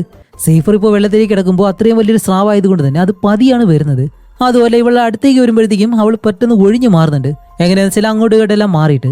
അപ്പൊ ഇത് മനസ്സിലാക്കി ടക്കർ എന്താ ചെയ്യുന്നത് വെച്ചാല് അവളുടെ ദേഹത്തെ എന്തെങ്കിലും മുറിവുണ്ടാക്കണം, അതുകൊണ്ട് തന്നെ നല്ല നീളമുള്ളൊരു മൂർച്ചയുള്ള കമ്പെടുത്ത് അവളുടെ ദേഹത്ത് ഇങ്ങനെ കുത്താൻ ശ്രമിക്കുകയാണ്.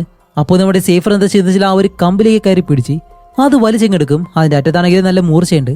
എന്നിട്ട് അതും വെച്ചിങ്ങനെ നിൽക്കുമ്പോഴത്തേക്കാണ് ഈ ഒരു സ്രാവ് അവളുടെ അടുത്തേക്ക് വരുന്നു. ഇപ്പൊ കാണിക്കുമ്പോൾ ആ ഒരു സ്രാവിനെ അവിടെ കാണുന്നില്ല. ടക്കർ ആണെങ്കിൽ അവിടെ എവിടെയെല്ലാം നോക്കുന്നുണ്ട്, ഇത് എവിടെ പോയെന്ന് പറഞ്ഞിട്ട്.